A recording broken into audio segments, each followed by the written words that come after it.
Joining us now is former Assistant U.S. Attorney David Weinstein. David, welcome back. Thank you for your time.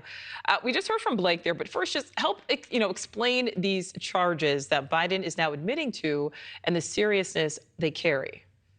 Well, Nichole, thanks for having me back again. With regard to the tax charges, he failed to pay well over $100,000 in two different calendar years, 2017 and 2018, that he should have been paying, and he did this willfully. And there's a difference between avoiding paying your taxes and evading the payment of your taxes. And here, his actions were viewed as evading the payment of his taxes, and so he's being held accountable for it. They're misdemeanor violations, punishable by up to 12 years in jail.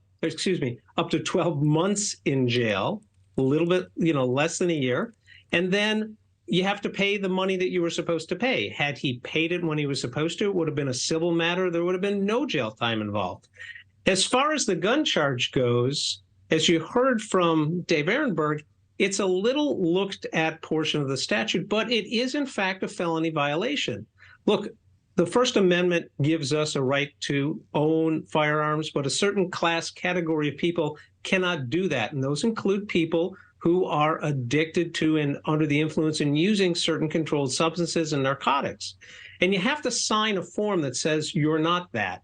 And look, at the heart of our system is people telling the truth. And if you're not going to tell the truth, you should be held accountable for it. But in reality, in cases like this, a lot of people don't see any jail time.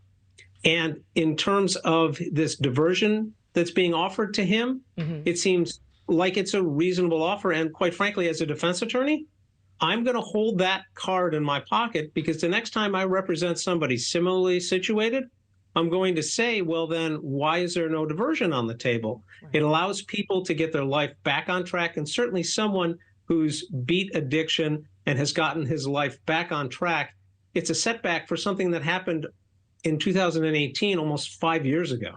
All right, I want to talk a little bit more about that plea deal, but I actually made a note as you were saying that, because at first I heard evading versus avoiding, and I thought, well, there's a difference. But as I look at it, is there really a difference, David, between evading and avoiding when it comes to paying taxes? Either way, you're not doing it.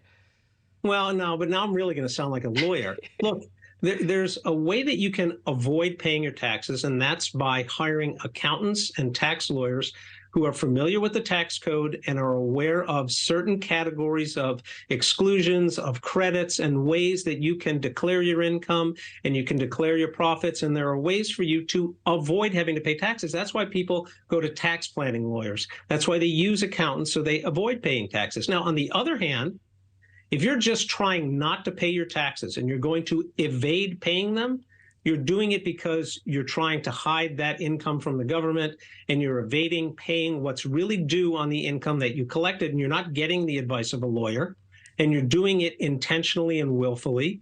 And those are the cases that the Criminal Tax Division takes a look at, and that's what they did here. He wasn't avoiding it. He was evading it, and now he's being held accountable for that. All right, David, speaking that lawyer, we love it. Last question for you here. With this deal, I mean, we heard from Blake there, but is there any chance that Hunter Biden will spend any time behind bars for these admitted crimes? Very small chance, rather, that he'll spend time behind bars. Look, it's ultimately up to the district court judge who's going to oversee this case to decide how much time, if any, Hunter Biden gets. There's an advisement here from the government that they're not seeking jail time. His guidelines included probation, and it's up to the judge. I think there's a very slim chance that he's going to actually see any jail time. More likely, he'll do the diversion on the gun, he'll do probation on the taxes, and have to pay back the money. All right, David Weinstein, thank you as always. Thank you for watching. Go to newsnationnow.com to find News Nation on your television provider. And don't forget to click the red subscribe button below to get more of News Nation's fact-driven, unbiased coverage.